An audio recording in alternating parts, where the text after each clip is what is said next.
lípidos tales como los triglicéridos, ¿ya? Que son más neutros, los fosfolípidos y el colesterol. Hay unos videitos ahí de la recaptación del colesterol que podrían verlo en forma usual. ¿Ya? Y estos son los principales responsables del transporte en la sangre hacia los tejidos del colesterol, los lípidos y demás. Que se les llaman las lipoproteínas. ¿Qué contienen estas lipoproteínas? Hay de distintos tamaños, hay de distintas formas y hay de distintos transportes de lípidos también. Características principales, vamos a encontrar triglicéridos, colesterol, apoproteínas y fosfolípidos, que van a formar esta lipoproteína. Parte importante de esta es la apoproteína, que es donde están principalmente los receptores y quimioreceptores y que le permiten viajar por el torrente sanguíneo a esta lipoproteína. ¿Por qué? Porque esta lipoproteína es liposoluble, entonces lleva más bien el ambiente acuoso. La apoproteína, la lipoproteína, no se lleva en un ambiente acuoso, ¿ya? Porque es liposoluble, no hidrosoluble, y el plasma es más agua que lípidos. Entonces, gracias a esta apoproteína, es que esta lipoproteína puede viajar por el torrente sanguíneo dentro del plasma. ¿Ya? ¿Pasen más? ¿Pasen más? Claro. Es como hidrofóbica. ¿Ya? Pero gracias a esa apoproteína, que puede viajar por el torrente sanguíneo sin ningún problema. Acá tenemos dos tipos de lipoproteínas. Los kilomicrones, que particularmente lo que más tienen son triglicéridos, y aparecen desde las células intestinales. En las células intestinales vamos formando estos kilomicrones. Después tenemos la lipoproteína de muy baja densidad, ¿ya? En la cual se forma particularmente en el hígado. Son ricas también en triglicéridos, pero son más chicos que los kilomicrones. ¿Y cuál es la lipoproteína de muy baja densidad? Es en parte el precursor del colesterol LDL. Después tenemos la lipoproteína de baja densidad, ¿ya? Que es el principal portador de colesterol a la sangre y que transporta el colesterol LDL. ¿Por qué conocemos el colesterol LDL? Como el colesterol malo. ¿Ya? Y en los niveles de sangre, ¿cuánto sería el valor normal del colesterol malo que deberíamos tener? Un poquito. Menos de 100 miligramos por decilitro. ¿Ya? Menos de 100. Y finalmente, la más chiquitita es la lipoproteína de alta densidad, que transporta particularmente el colesterol HDL. Lo conocemos como el colesterol bueno. High density. ¿Ya? High density. ¿Cuál es el rango de este? El rango normal de ese, excelente pregunta. Mayor a 60 hay que tenerlo y nunca menor de 40. ¿Cuál es el término ideal? Tener el 70 miligramos por decilitro de colesterol HDL en tu sangre. ¿Sí? Menor a 40 proteico. Menor a 40 es malo, sobre 60 es bueno y excelente es tenerlo a nivel de 70. Óptimo. Óptimo. ¿Puede subir más que eso y ser malo? ¿Siendo colesterol malo o no? En realidad, si sube más que eso, tengo entendido que es porque subió el colesterol total. Entonces, si tengo el colesterol total más de 200, también es malo. ¿Por qué? Porque tengo muy cargada la sangre de colesterol. ¿Ya? No es congruente una con otra, ¿no es cierto? No. El colesterol total nunca debe sobrepasar los 200 miligramos por decilitro. Y el colesterol total involucra el colesterol VLDL, el LDL y el HDL. ¿Ya? Durante el transporte del colesterol, quien disuelve todas estas lipoproteínas y son eliminadas y excretadas es el hígado. ¿Qué es lo particular de esto? De que por qué existen colesteroles siendo de que son malos en su mayoría. ¿Qué función cumplen? ¿Pero qué función cumple el colesterol en tu cuerpo? Energía cuando no hay glucosa, esa es una función. A partir de los ácidos grasos generamos ATP cuando no hay glucosa. Otro punto importante es la generación de proteínas. También actúa directamente en lo que es el colesterol, entre otras funciones. ¿Ya? ¿Cómo eliminamos el colesterol? ¿Cómo quitamos los rollitos? Por ejemplo, comiendo menos carbohidratos, bajando los niveles de glucosa, y así empezamos a generar energía a partir de los niveles de glucosa, o sea, de colesterol que yo tengo en la sangre. y de los depósitos grasos que tengo, son los rollitos. Por eso que se dice que el ayuno intermitente debería ser fundamental, pero no es normal ayunar, igual te puede producir otro tipo de enfermedad. ¿Ya? Y acá tenemos una lipoproteína dibujada. ¿Qué se genera? Dependiendo de cuál tipo sea, habitualmente se genera en el intestino. ¿Por qué en el intestino? Porque ahí es donde tengo la fuente mayoritaria de lípidos exógenos. ¿A qué se refiere con lípidos exógenos? Lo que yo como. Entonces la mayoría de estas lipoproteínas se generan en el intestino. Se transportan por la sangre, se pueden adherir a tejidos adiposos, pueden adherirse a tejidos vasculares como los vasos sanguíneos y finalmente son transportados por esta lipoproteína a través de todo el torrente sanguíneo, llegando finalmente al hígado para formar bilis y ser eliminados por excreción digestiva, es decir, por caqueta. ¿Ya? Ahí se van los colesteroles principalmente. Acá tenemos algunos receptores que van a ser involucrados directamente en el movimiento de estas lipoproteínas, como el receptor para el HDL, por ejemplo. Esta lipoproteína agarra mucho más colesterol HDL. ¿Ya? Receptores de tipo E, que agarran también alto colesterol VLDL, etc. Acá tenemos las lipasas, lipoproteicas hepáticas y periféricas. ¿Qué hacen estas? Van a ir rompiendo algunas lipoproteínas que están en el torrente sanguíneo, ¿ya? Para generar mayor transporte de estas que lleguen al hígado y puedan ser eliminadas como corresponde. ¿Ya? Son parte vital del metabolismo y estas enzimas lo que generan es mantener un colesterol dentro de rangos óptimos dentro del organismo en sí, para que sea ocupado de la forma más eficiente y no se acumule como grasa. ¿Y las lipoproteínas ayudan a transportar los medicamentos? Algunas ayudan a transportar ciertos medicamentos, pero no todos. Pero particularmente las proteínas tienen una alta concentración a los medicamentos. Las lipoproteínas, ¿qué tipo de medicamentos podrían transportar? Medicamentos que son mucho más liposolubles. Por ejemplo, ¿qué medicamento es muy liposoluble que conozcan? ¿Se acuerdan del propofol? El propofol es muy liposoluble, entonces se transporta harto por él. ¿Ya? Tenemos vías de generación. La primera es la exógena. ¿Qué se refiere con exógena? Todo lo que viene de afuera. Es decir, todo lo que usted come. Las papas fritas, los churrascos, los hand rolls, todo eso a usted les gusta, tiene cara que le gustan los hand rolls, ¿ya? Todo eso vamos acumulando colesterol, fosfolípidos, formando principalmente los kilogramos. Los Gohan también, que ahí su compañera está fascinada comiéndose el Gohan, ¿ya? Y tenemos esta generación exógena de la formación de estas lipoproteínas. Y a su vez también tenemos la endógena, que a partir de lo que va quedando en el intestino, a partir de lo que va quedando en todo el cuerpo, el hígado es quien va generando esta vía endógena. La principal función es generar VLDL, de forma análoga a los kilomicrones, es decir, los kilomicrones los va destruyendo y va formando colesterol VLDL, que es de muy baja densidad. Y el VLDL también es uno de los precursores del colesterol LDL, que es el colesterol malo.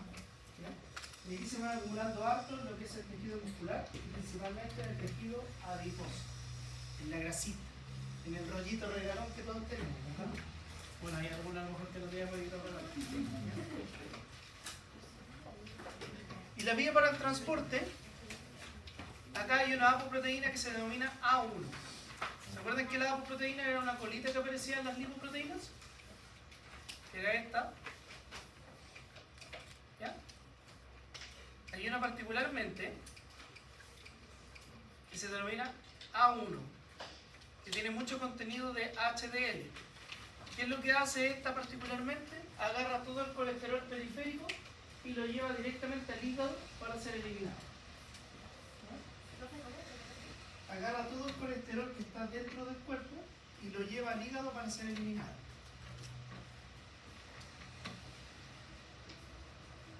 Estas partículas son precursores complejos de todo lo que tiene que ver con aporte endógeno del hígado en sí. ¿Ya? Hay mediante doble receptores de LDL y HDL que hacen todo lo que es el transporte del colesterol del cuerpo hacia el hígado para poder ser eliminado o disminuido. ¿Sí?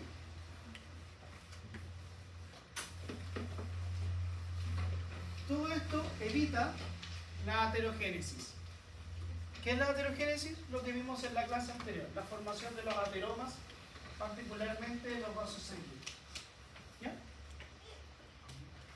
Acá tenemos el transporte, la vía exógena, y ya lo habíamos mencionado, la vía endógena, ¿ya? Y el mecanismo reverso, que es cómo estas lipoproteínas llevan todo al hígado para poder ser eliminados mediante la formación de las bilis y las sales biliares. ¿Ya? Ahí tenemos la lipoproteína que está trabajando para llevarse el HDL directo al hígado para poder ser eliminado. ¿Ya? Y acá tenemos algunos de los nombres de las lipoproteínas y de los receptores apoproteínicos. Acá tenemos un esquema de lo que es la formación a partir de la vía exógena, que es absorción por el intestino de todo lo que yo como. Todo esto se forma en los kilomicrones con sus respectivos transmisores, ¿ya? Y llegan acá a formar o músculo o tejido adiposo. Si se forma tejido adiposo, ¿qué es lo preferente? Que vuelvan a agarrarse por los kilomicrones y sean eliminados en el hígado. ¿Y qué es la diferencia de la vía endógena? Que acá son las reservas de colesterol y de lípidos que tiene el hígado quienes van formando estas lipoproteínas para ir trabajando por el torrente sanguíneo. El hígado, recuerden que tiene una amplia función en la formación de lipoproteínas, pero también tiene una amplia función en el almacenamiento de glucosa. ¿Ya? Funciona mucho el hígado para el almacenamiento de estas sustancias para producir energía en caso de SOS. ¿Puedes repetir entonces la vía exógena qué era? La vía exógena es prácticamente todo lo que yo como y el hígado va formando lipoproteínas. Y en la vía endógena, a partir de los depósitos que tiene el hígado de estos ácidos grasos, es que forma estas lipoproteínas y las hace viajar por todo el sistema circulatorio. ¿Ya? El hígado es uno de los órganos que más almacena cuestiones, es el diógenes del sistema humano, ¿ya? Porque acumula ácidos grasos y acumula también glucosa. Y en caso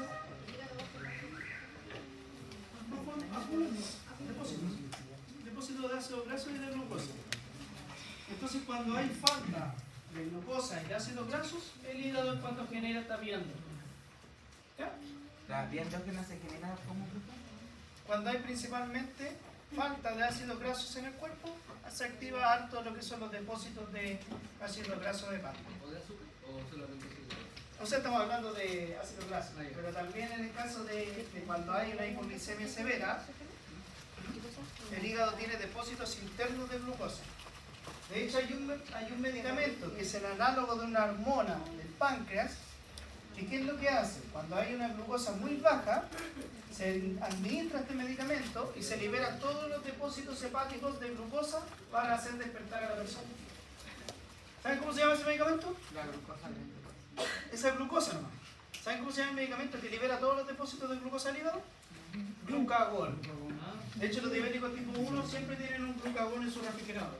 En caso de que hagan una hipoglicemia con pérdida de conciencia, intramuscular en la vida. Una jeringuilla precargada, ¿ya? Que es un análogo de la hormona glucagón que sintetiza las células alfa del páncreas. ¿Ya? Pero después, cuando veamos diabetes, vamos a ver eso. ¿Ya?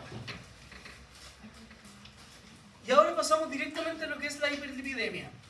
¿A qué se refiere? Hay un aumento en la concentración plasmática, es decir, tenemos mayores cantidades de ácidos grasos en la sangre. ¿Ya?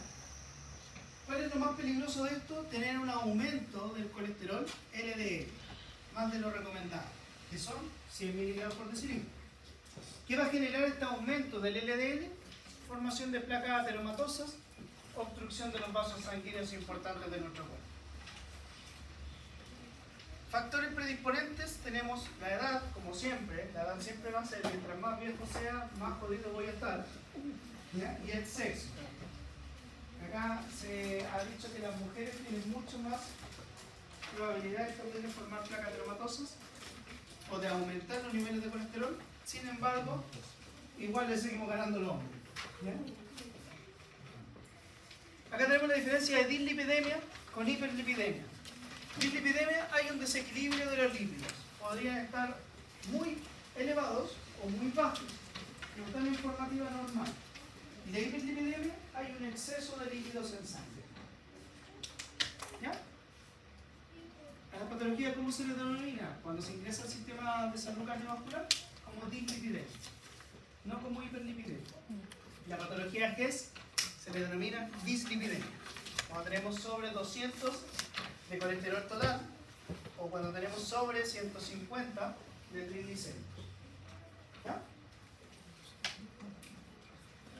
Tenemos factores de riesgo modificables como el hábito alimentario principal. Obviamente comer chatarra va a generar mayores lípidos. El tabaquismo también es un factor de riesgo.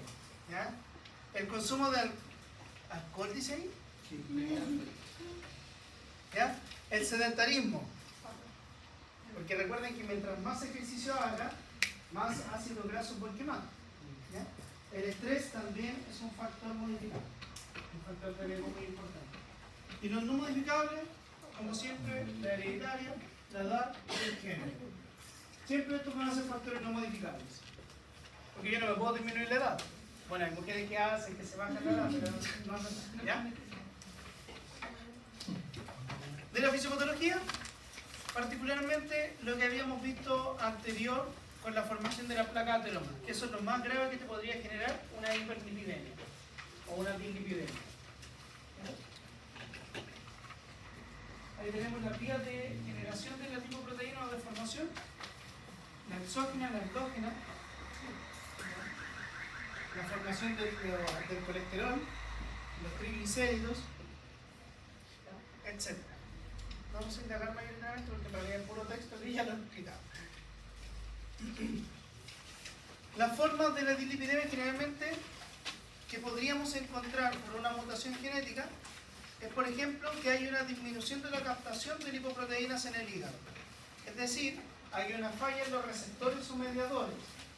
¿Qué es lo que pasa? Estas lipoproteínas recorren todo el torrente sanguíneo, agarrando el colesterol, agarrando los triglicéridos, y los lleva de vuelta al hígado para ser eliminados. ¿Qué es lo que sucede acá como alteración genética? Es de que el hígado no reconoce estas lipoproteínas y no las elimina. Lo mismo pasa con la eliminación reducida de los triglicéridos. Se disminuye la lipasa, que la lipasa es una proteína, es una enzima que genera el páncreas y que particularmente está destinada a romper los kilomicrones para que puedan ser eliminados los triglicéridos. Acá hay una falta o una disminución de esta enzima que permite que aumenten los niveles de triglicéridos.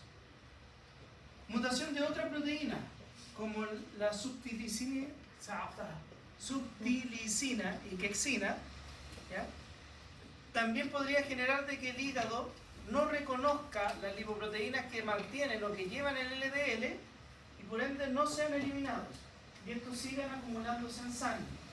Y recuerden que el LDL es el colesterol malo que nos va a ir formando la placa de ateromas. Por supuesto que la dislipidemia es un factor predisponente importante de enfermedades coronarias, cerebrales y demás, con toda enfermedad que requiera la obstrucción de un vaso sanguíneo. ¿Ya? Y todos tienen mucho que ver con el factor hereditario. ¿Ya? ¿Sí? En síntesis, la hiperlipidemia es que por algún motivo los ácidos grasos se acumulan en la sangre, ya sea porque consumo muchos lípidos o ácidos grasos, ya sea porque tengo una condición genética que me impide que el hígado pueda eliminar estos ácidos grasos, ¿ya? Y por ende que genera todas estas patologías directamente relacionadas. Y acá la imagen tiene que ver preferentemente con lo que es el síndrome metabólico.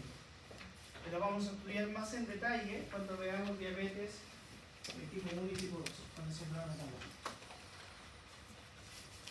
Clasificación, vamos a encontrar la primaria, en el cual no sabemos por qué se sospecha que hay un factor genético predisponente en el cual esta persona no elimina los lípidos y se le empiezan a acumular en la sangre.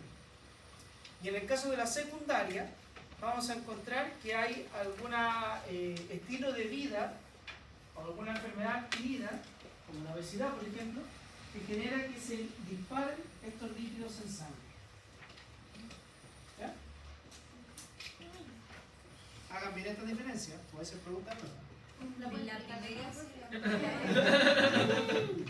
En el caso de la hiperlipidemia primaria hay una causa genética. No elimina los lípidos y se acumulan en la sangre. Claro, ¿Y en la exactamente. segunda? Y en la secundaria, ¿ya? Hay algún tipo de enfermedad metabólica, como la obesidad, por ejemplo, que aumenta los niveles de lípido en sangre, o bien usted se está alimentando demasiado mal y come mucho lípido. Por hábitos nocivos. Por hábitos nocivos. Mucho tabaco, mucho hoja, mucho hand roll por allá, o papas fritas. ¿Ya? Generalmente lo que más tiene lípidos son las comidas más ricas. Esto es exactamente lo mismo. ¿Ya? Y acá tenemos una clasificación que es por el valor que encuentro en un examen sanguíneo. En el caso de la hipercolesterolemia aislada, quiere decir que tenemos un valor de un colesterol total sobre los 200 miligramos por decilitro. En ayuno. En ayuno. ¿Ya? Todos son en ayuno. Yo creo, profe, igual que así un poco más por lo adictivo. También. Porque, por ejemplo, si yo, por ejemplo, no sé, como quiero hacer un churrasco,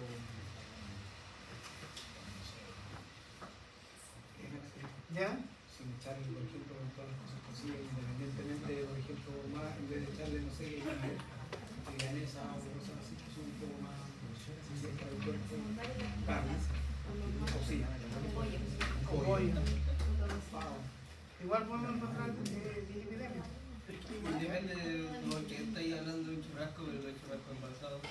Sí, ¿Cuánto todo, no, pero yo digo, partimos si con yo todo lo que voy a sea hacer de una manera un poco tranquilo. más, digamos, ¿sabes? Porque pues, si tú fríes todas las cosas, claro que va a aumentar mucho más. Pero ahí la condición genética también es predisponente. Ah, claro, sí, como Por ejemplo, yo tenía un compañero en la universidad que, no sé, era la mitad del ala de flaco, delgadito, y comía súper bien. Una vez nos hicimos en el CEFAM las dos pruebas, yo tenía un colesterol como en 180 y él tenía colesterol casi en 400. Entonces tenía un factor genético muy predisponente. Entonces también depende harto de eso. ¿Ya? En el caso de la hipercolesterolemia aislada, a pesar de que tenga un nivel de triglicéridos normal o un nivel de HDL elevado, acá tengo un colesterol total sobre los 200. En el caso de la hipertrigliceridemia aislada, puedo tener colesterol en valores normales, pero los triglicéridos los tengo sobre 150, que ese es el valor máximo que deberíamos tener, 150. ¿Ya? Y en el caso de la hiperlipidemia mixta, es que yo tengo el colesterol total y tengo también los triglicéridos elevados. ¿Ya? ¿Cuáles son los valores normales que deberíamos tener? Colesterol total menor de 200, triglicéridos menor de 150, todos en miligramos por decilitro, colesterol LDL menor de 100 y colesterol HDL sobre 40, idealmente sobre 60, óptimo 70. ¿Ya? Esos son los valores normales que yo debería tener en una persona totalmente sana. Más de 40 y lo normal es que esté sobre 60. El óptimo es 70. Ese es como, usted tiene 70 de HDL y está pero flor flat. ¿Ya? Dislipidemia heterogénica, particularmente de que esta hiperlipidemia que genera formación de ateroma, que lo vimos en la clase anterior. ¿Ya? ¿Qué va a generar esto? Enfermedades arteriales periféricas, como por ejemplo la claudicación intermitente, la enfermedad del mono, enfermedad arterial coronaria, ¿ya? Infartos agudos, accidentes cerebrovasculares, entre otros. Podemos también generar lo conocido como el hígado graso. ¿Ya? Síntomas. ¿Qué son los síntomas? Es cuando se acumula el colesterol y los lípidos, los tengo tan acumulados en sangre que empiezan a salir al tejido externo. Empiezan a generarse placas de esto en la piel. ¿Ya? Santelamas, que son placas de colesterol al interior del párpado superior, por ejemplo. ¿Ya? Arcos lipídicos corneales, cuando se acumulan los lípidos en las córneas. ¿Ya? Y depósitos de lípidos en la piel, por ejemplo, no sé si han escuchado de los quistes liposos o los lipomas. Esos son lípidos que se salen en la piel. ¿Ya? Y ahí tenemos ejemplos. Santomas, lipomas, en el arco corneal, ¿verdad? Tengo acumulados lípidos también. Y acá tengo un hígado graso. Este a todos y Se sacan. Quirúrgicamente. El santoma, ¿cuál es? El de la nariz. ¿Cómo se ve? El santoma En de la nariz. En la nariz y en el párpado. Ay, Empieza a salir la grasa por todos lados. inicialmente lo... Es extremo. Profe, también generalmente cuando se tienen que tomar unas sanguíneas se ven también con los pacientes cuando tienen así como los altos niveles de triglicéridos, porque queda como una placa de grasa. Hay un poco de sangre en el colesterol. Sí. Yo he visto, por ejemplo, exámenes sanguíneos que salen pedazos de colesterol, así de mal. Y esos son cuando tienen, por ejemplo, sobre 400 de colesterol total. Empiezan a aparecer unas verdaderas placas. Yo tuve triglicérido 350. 350. Yo tengo un profe. Pero cambié mi hábito ese que se ¿Y me bajó. bajaron? Excelente. ¿En qué momento? Yo tengo todo normal, pero necesito hacer ejercicio también. Y una vez tuve un profe que era médico cirujano y él me dijo, maestro, yo tuve 1050 triglicéridos. ¿Cuánto? 1050. Y me mostró el examen. Ah, de verdad. Tenía 1050 triglicéridos. Era porque era adicto a la chorrillana. Es posible. Sí, pues 1050 tenía triglicéridos. ¿Nunca se me olvidó? El desayuno. ¿Pero ahí cuánto? Tu única comida. No, pero ¿cuánto? O sea, Ahí mire, ya tenía de que partida, medicamentos que se den para disminuir esa patología, datorvastatina para disminuir el colesterol total. No me dieron la salina. Y para los triglicéridos, ¿qué medicamento se da? Uno que se denomina genfibrosis. Ese es el medicamento que se da para eliminar más fácilmente los triglicéridos. Profe, pero por ejemplo, ¿cuánto podría mantener su vida normal con esa cantidad de... Depende, porque los triglicéridos no son tan perjudiciales como el colesterol. El colesterol es mucho más perjudicial. Hay la ganchita más. Dieta, cambio de estilo de vida y todo, pero mayores riesgos como cardiovascular y todo no tienen. ¿Qué es el riesgo principal cuando tienen colesterol muy alto? Y cuando tienen los dos, por supuesto que los triglicéridos también contribuyen a tapar la arteria. No, triglicéridos. ¿Ya? Acá tenemos un perfil, colesterol bueno, el HDL. Particularmente, ¿qué es lo que hace el HDL? ¿Por qué se le denomina colesterol bueno? Porque tiene una particularidad que arrastra al colesterol malo. Es decir, el colesterol malo se empieza a adherir a las arterias de los vasos sanguíneos y este colesterol HDL al pasar arrastra el colesterol LDL y disminuye esa placa ateromatosa. Por eso es que es importante tener el colesterol bueno elevado. Y por eso es que también es riesgoso tenerlo muy bajo, porque no tengo quien me proteja las arterias del colesterol LDL. ¿Ya? El LDL se adhiere en la pared de las arterias y el VLDL transporta altos triglicéridos y es precursor también de la formación del colesterol LDL. ¿Ya? Niveles séricos, lipoproteínas óptimos. Acá vamos a encontrar lo mismo que yo le había dado anteriormente con los niveles. ¿Ya? Colesterol total menor de 200, triglicéridos menor de 150, HDL el óptimo sobre 60, de hecho el ideal, como les digo, siempre es 70, y el LDL menor de 100. Y para abajo, cuando está crítico, sobre 500 triglicéridos, imagínense, este artista tenía 1050, crítico de colesterol sobre 240, crítico de colesterol HDL menor de 40 y crítico del colesterol total en realidad es más de 200. ¿Ya? Le van a salir en toda la vida, así que aprendan sobre todo cuando haga atención primaria, tienen que revisar exámenes de los pacientes con los controles crónicos. Ahí sería muy bueno que ustedes quieran. Pero, ¿qué le va a significar a usted? Esa es la información del laboratorio. Pero acá depende, o sea, depende del laboratorio igual, ¿no? Sí, Los rangos. pero estos son estándares. Eso es el estándar ya definitivo, que siempre han entrado. ¿Y por qué eso no debería ser como mundial? Lo que pasa es O aquí que en Chile no. depende del laboratorio porque depende del método de análisis que ocupe la máquina que tiene el laboratorio. Pueden ser distintos. Mi clínica no sé, no afecta esos valores. No afectan eso. Sí, pues están. O sea, más que afectan, tienen distintas mediciones. Pero nunca varían tanto, sí. Lo que más he visto variación en distintos laboratorios, por ejemplo, los niveles de potasio. Eso es lo que más he visto de variación. ¿Ya? Ya. ¿Dudas? No.